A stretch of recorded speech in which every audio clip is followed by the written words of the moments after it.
मैं Harpreet Kaur Maa Sharda Vidyapeeth managed by Noble Foundation branch Dibba road की incharge हूँ। हमारी नोबल फाउंडेशन संस्था द्वारा पूरे 36 स्कूल चलाए जा रहे हैं, जिसमें 5100 से अधिक ज़रूरतमंद बच्चों को शिक्षा दी जा रही है।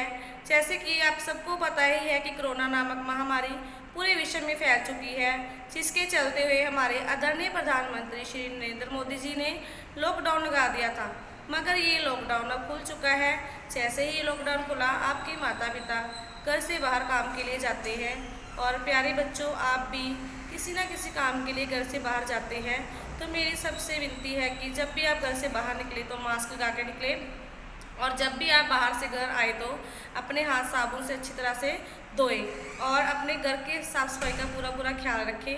प्यारे बच्चों, आपने अपने आप को सुरक्षित रखने के साथ साथ सेहतमंद भी रखना है। आपको सेहतमंद रहने के लिए हर रोज योग का अभ्यास करना होगा। योग प्रोग्राम हर रोज़ 7 सावन से लेके 8:30 बजे तक इंडिया टीवी चैनल पर आता है, जिसमें बाबा रामदेव जी योग का अभ्यास करवाते हैं। तो प्यारे बच्चों, आपने हर रोज योग करना है और योग की तस्वीरें खींच के अपनी अपनी अध्यापिकाओं को भेजनी है। जैसे कि आप सबको पहले ग्रामर कवर करवाया जाता था, मगर स्कूल की तरफ से अब सब बच्चों को बैग और किताबें दी जा चुकी हैं, तो अब हम आपको किताबों से काम करवा रहे हैं। प्यारे बच्चों, आपको जो भी पाठ करवाए जाते हैं अध्यापिकाओं द्वारा, अगर आपको उसमें से कुछ समझ ना आए तो आप अपनी अध्यापिकाओं से फ़ोन करके अच्छे से समझ सकते हो। बच्चों, आज मैं आपको दिनांक 12 जून दिन शुक्रवार का टास्क करवाऊंगी। आज मैं आपको हिंदी के विषय करवाऊंगी। सबसे पहले हम शुरू करेंगे नर्सरी क्लास से। नर्सरी क्लास के बच्चों को पहले छोटा आ अनार से लेके बड़ा आ खाली तक करवाया गया है। अब आपने करना है अक्षरों का चित्र से मिलान। आपने अक्षरों को चित्रों के साथ मिलाना है। जैसे देखो, यहाँ पे बड़ा आ आम बना हुआ है और यहाँ पे बड़े आ आम की तस्वीर बनाई गई है। आपने बड़ा आ आम को तस्वीर के साथ मिला देना है। उसके बाद बड़ी ओ औरत की तस्वीर यहाँ पे है, आपने बड़ी ओ औरत को तस्वीर के साथ मिला देना है। अब हम टास्क करेंगे एलकेजी क्लास का 2 अक्षरों वाले शब्द का खाली स्थान भरो। जैसे आपने पहले 2 अक्षरों वाले शब्द किए हैं, अब हम 2 अक्षरों वाले शब्दों का खाली स्थान करेंगे। जैसे यहाँ पे देखो, तस्वीर में घर बना हुआ है, घर घर। यहाँ पे तस्वीर में रथ बना हुआ है, रथ रथ। यहाँ पे अब आपको खाली स्थान भरना है, वक। ऐसे ही आप सब ने तस्वीरों को देखते हुए सारे खाली स्थान अपने आप करने हैं। अब हम टास्क करेंगे यूकेजी क्लास का खाली स्थान भरो, सही मात्रा का प्रयोग करो। जैसे आपको पहले मात्रा करवाई गई है, यहाँ पे देखो तस्वीरें दी गई है। का की मात्रा र का, बड़े आपकी मात्रा म आ, रा की मात्रा म राम। ऐसे आपने छोटी की मात्रा कर दी है, सा को छोटी की मात्रा व शिव, बड़ी की मात्रा ग, रा को बड़ी की मात्रा गड़ी। ठीक है, तो प्यारे बच्चों, आपने तस्वीरों को देखते हुए सही मात्राओं का प्रयोग करना है। प्यारे बच्चों, पहली कक्षा को पहले 2 पाठ करवाए जा चुके हैं। आज मैं आपको पाठ तीसरा करवाऊंगी। सरता का विवाह। एक ऋषि का नदी के तट पर आश्रम था। वह घने बरगद के पेड़ के नीचे बैठकर तप कर रहा था। अचानक ऊपर से एक चुहिया गिरी। ऋषि ने अपने तप के बल पर उसे लड़की बना दिया। लड़की का नाम सरिता रखा गया। धीरे धीरे सरिता बड़ी होगी। ऋषि ने सोचा कि सरिता का विवाह कर दिया जाए, तो ऋषि सूर्य के पास गया और उसे कहा, सूर्य सूर्य, सरिता से विवाह कर लो। सूर्य बोला, बादल से कहो, बादल मुझसे बड़ा है और वह मुझे ढक लेता है। ऋषि बादल के पास गया, जाकर उसे कहा, बादल बादल, सरिता से विवाह कर लो। बादल बोला, पवन से कहो, वह मुझसे बड़ी है और मुझे उड़ाकर ले जाती है। ऋषि पवन के पास गया और जाकर बोला, पवन पवन, सरिता से विवाह कर लो। पवन ने कहा, पर्वत से पूछो, वह मुझसे बड़ा है और मुझे ढक लेता है। ऋषि पर्वत के पास गया, जाकर बोला, पर्वत पर्वत, सरिता से विवाह कर लो। पर्वत बोला, चूहे से पूछो, वह मुझे खोदकर उसमें अपना बिल बना लेता है। ऋषि चूहे के पास गया और जाकर कहा, चूहे चूहे, सरिता से विवाह कर लो। चूहा बोला, पहले इसे चूहिया बना दो। ऋषि ने फिर उसे मंत्र से चूहिया बना दिया और उसका विवाह हो गया। शिक्षा, विवाह और मित्रता बराबर वालों के साथ ही अच्छी लगती है। प्यारे बच्चों, सबसे पहले आपने इस लेसन को अच्छे से पढ़ना है। उसके बाद अभ्यास के तौर पर हमने इस लेसन के कठिन शब्दों के अर्थ, प्रश्न उत्तर और खाली स्थान किसने किसे कहा, उसकी PDF फाइल बनाकर हमने आपके अध्यापिकाओं को भेज दी है। आपने इस को अपनी फेयर कॉपी पे neat and clean hand writing में करना है। मैं कक्षा दूसरी को पाठ तीसरा करवाऊंगी, बकरी का बच्चा और भेड़िया। एक बकरी होती है, उसके 2 बच्चे होते हैं। बकरी जहाँ भी जाती है उसके बच्चे उसके पीछे पीछे जाते हैं।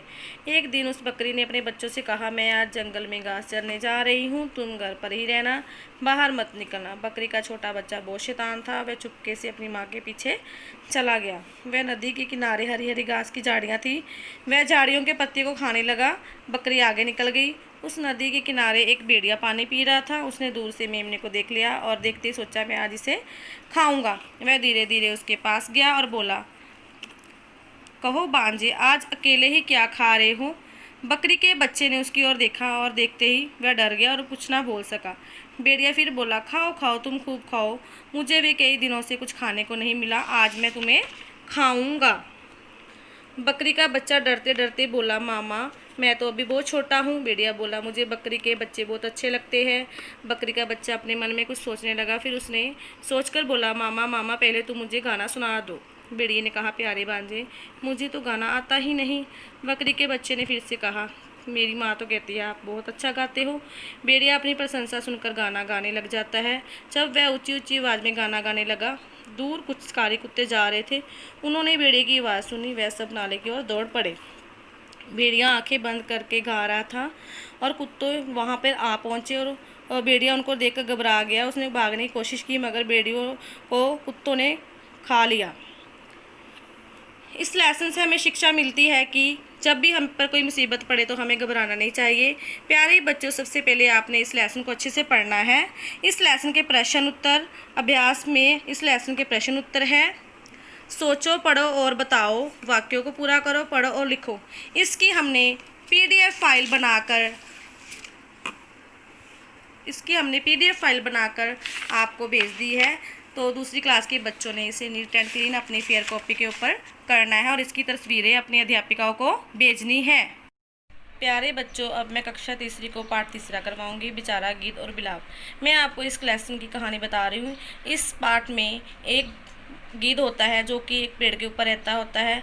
वह बहुत ही बूढ़ा हो चुका होता है। वह इतना बूढ़ा हो चुका होता है कि अपने शिकार के लिए भी बाहर नहीं जा सकता था। बेचारे गीद की अवस्था देखते हुए उस पेड़ पर जो पक्षी रहते थे वह अपने खाने में से रोज़ थोड़ा थोड़ा खाना निकाल कर उसे दे देते थे। इससे उस गीद का पेट भर जाता था। इसके बदले जो गीद होता है वो पक्षियों के बच्चों की रक्षा किया करता था। एक दिन वहाँ पे बिलाव आ जाता है। जो गीद होता है उसकी आहट सुन लेता है और उसे बोलता है कि तुम कौन हो? तो बिलाव बोलता है कि मैं बिलाव हूँ और मैं इस पेड़ की खोल में रहने के लिए आपसे जगह मांगता हूँ। मगर जो गीद होता है उसे मना कर देता है और बोलता है कि तुम यहाँ से चले जाओ, नहीं तो मैं तुम्हें मार दूंगा। जो बिलाव होता है बहुत ही चालाक होता है। वह धीरे धीरे गीद को अपनी बातों में फंसा लेता है और उस पेड़ की खोल में रहने लग जाता है। जब वह उस पेड़ की खोल में रहने लग जाता है, पक्षी जब बाहर अपने खाने के लिए जाते थे तो बिलाव धीरे धीरे करके पक्षियों के बच्चों को मारकर खाने लग जाता है और धीरे धीरे वह सभी पक्षियों के बच्चों को खा जाता है। जब पक्षियों को इस बात का पता चलता है तो वो गीद को बोलते हैं। यह देखते हुए जो बिलाव होता है वहाँ से भाग जाता है और गीद फंस जाता है। जो पक्षी होते हैं वो गीद को चोंचों से मार मार कर खा जाते हैं। इस पाठ से हमें शिक्षा मिलती है कि जिसके स्वभाव और वंश का पता न हो हमें कभी भी उसे निवास नहीं देना चाहिए। प्यारे बच्चों, सबसे पहले आपने इस पाठ को अच्छे से पढ़ना है। हमने अभ्यास के तौर पे इस लेसन के कठिन शब्दों के अर्थ, प्रश्न उत्तर, सही और गलत, समझो और लिखो, समानार्थक शब्द लिखो, 2-3 पक्षियों के चित्र लगाएं। हमने इसकी पीडीएफ फाइल रेडी करके आपको व्हाट्सएप कर दी है। आपने इसे अपनी फेयर कॉपी पे नीट एंड क्लीन करके अपनी अध्यापिकाओं को तस्वीरें भेजनी है। कक्षा चौथी को पाठ तीसरा करवाऊंगी, बालक ध्रुव। पुराने समय में भारतवर्ष में तानपद नाम का एक राजा था। उसकी 2 रानियां थी। एक का नाम सुनीति था, दूसरी का नाम सुरुचि था। सुरुचि राजा को बहुत प्यारी थी किंतु सुनीति उपेक्षित थी। उन दोनों रानियों का एक एक पुत्र था। सुरुचि के पुत्र का नाम उत्तम था, सुनीति के पुत्र का नाम ध्रुव था। जो राजा था वो उत्तम को बहुत प्यार करता था। उसने अपनी उसे गोद में बिठा लिया। यह देखकर ध्रुव ने उसे राजा को कहा, मुझे भी अपनी गोद में बिठा लो, मगर राजा ने मना कर दिया। ध्रुव रोते रोते अपनी माँ के पास गया। ध्रुव ने सारा समाचार अपनी माता को बता दिया। उसकी माता अत्यंत दुखी हुई और उसने उसे अपनी गोद में लिया और उसे बोला, बेटा, अपने दुख के नाश के लिए तुम संसार के पिता भगवान विष्णु जी का भजन करो। और अपनी माता से प्रेरणा लेकर 5 वर्ष का बालक ध्रुव राजभवन को छोड़कर वन में चला गया। वन की ओर जा रहे ध्रुव को रास्ते में महान मुनि नारद जी मिले। उसके दृढ़ निश्चय को जानकर नारद मुनि बहुत ही प्रसन्न हो गए। वह उसको बोले, बेटा, श्री भगवान विष्णु यमुना नदी के किनारे मधुवन में रहते हैं, इसलिए वहां जाकर उनका भजन कर। महामुनि नारद के उपदेश के अनुसार ध्रुव ओम नमो भगवते वासुदेवाय का मंत्र का जाप करने लगा। ध्रुव की दृढ़ भक्ति से प्रसन्न होकर भगवान विष्णु उसके सामने प्रकट हुए और उनको वरदान दिया कि तुम चिरकाल तक जियो। इसके बाद जो ध्रुव होता है वो राजमहल में लौट आता है। सभी उसका स्वागत करते हैं और वृद्ध उतानपद ने ध्रुव को युवराज बना दिया और वह चिरकाल तक प्रजा का पालन करता रहा। प्यारे बच्चों, सबसे पहले आपने इस लेसन को अच्छे से पढ़ना है। अभ्यास के तौर पे हमने इस लेसन के कठिन शब्दों के अर्थ, प्रश्नों के उत्तर समझो और लिखो, वाक्य बनाओ, लिंग बदलो, विलोम शब्द सबकी PDF फाइल बनाकर आपको व्हाट्सएप कर दी है। तो बच्चों, आपने इसको अपनी फेयर कॉपी के ऊपर नीट एंड क्लीन करके अपनी अध्यापिकाओं को तस्वीरें भेजनी है। प्यारे बच्चों, अब मैं 5वीं कक्षा को पाठ 3 करवाऊंगी, नगर की सुंदरता। महाराजा कृष्णदेव विजयनगर को बहुत ही साफ सुथरा और सुंदर बनाना चाहते थे, इसलिए उन्होंने प्रधानमंत्री जी को अपनी इच्छा बताई। प्रधानमंत्री ने महाराज के संदेश सुनते ही उसने विजयनगर को साफ बनाना शुरू कर दिया। देखते ही देखते उसने विजयनगर को इतना सुंदर बना दिया कि उसका कोई ठिकाना नहीं रहा। दूर दूर से सैलानियों का समूह उसकी सुंदरता देखने के लिए वहाँ पे उमड़ पड़ा। एक दिन दरबार में सभी लोग उपस्थित थे तो महाराजा ने बोला कि अगर किसी को विजयनगर की सुंदरता में कोई कमी दिखाई देती है तो बोलो। सभी सैलानी एक स्वर में बोले, विजयनगर की सुंदरता में कोई कमी नहीं है। मगर वहाँ पे बैठे तेलानीराम चुप रहा। तो महाराजा ने तेलानीराम से बोला, तुम क्यों चुप बैठे हो? अगर तुम्हें इसमें कोई कमी दिखाई देती है तो बोलो। तेलानीराम फिर चुप रहा। महाराज ने बोला, अगर आपको इस विजयनगर की सुंदरता में कोई कमी दिखाई दे रही है तो बोलो। तो जो तेलानीराम है उसने बोला कि महाराज, आप एक बार मेरे साथ बस्ती में चलिए। तो जब महाराज उसके साथ बस्ती में जाते हैं तो वहाँ पर जो महाराजा के मंत्री होते हैं वो उस महाराजा की जय जयकार करने लग जाते हैं, मगर बस्ती के लोग बिल्कुल चुपचाप दिखाई देते हैं। जैसे ही महाराज आगे आगे बस्तियों में बढ़ते जाते हैं तो उनको पता लगता है कि बस्ती के लोग बीमारियों से ग्रस्त हैं और प्रजा ने उनके ऊपर नए नए कर लगा दिए हैं। प्रजा को दुखी देखकर महाराज का दिल रो पड़ा और उन्होंने तेलानीराम को बोला और तेलानीराम की बात सुनी। महाराजा ने फिर अपने मंत्री जी को बोला कि जनता के सब कर माफ़ कर दिए जाए और उनका इलाज करवाया जाए। तो यह देख सुनकर मंत्री जी ने महाराजा जी के आदेश का पालन किया। प्यारे बच्चों, अभ्यास के रूप में हमने इस लेसन के शब्दार्थ, प्रश्न उत्तर, विलोम शब्द की इस PDF फाइल बना दी गई है जिसमें शब्दार्थ, प्रश्न उत्तर और बैक एक्सरसाइज की गई है। प्यारे बच्चों, आपने इसको अपनी कॉपी के ऊपर नीट एंड क्लीन करना है और इसकी तस्वीरें अपने अध्यापिकाओं को भेजनी है। प्यारे बच्चों, आपने अध्यापिकाओं को जो तस्वीरें भेजनी है तो कॉपी हाथ में पकड़कर भेजनी है।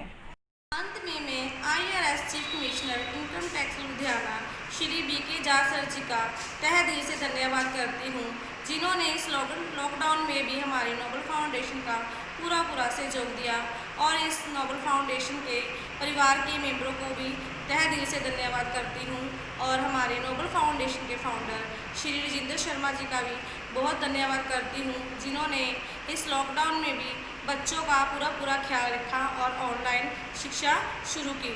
धन्यवाद।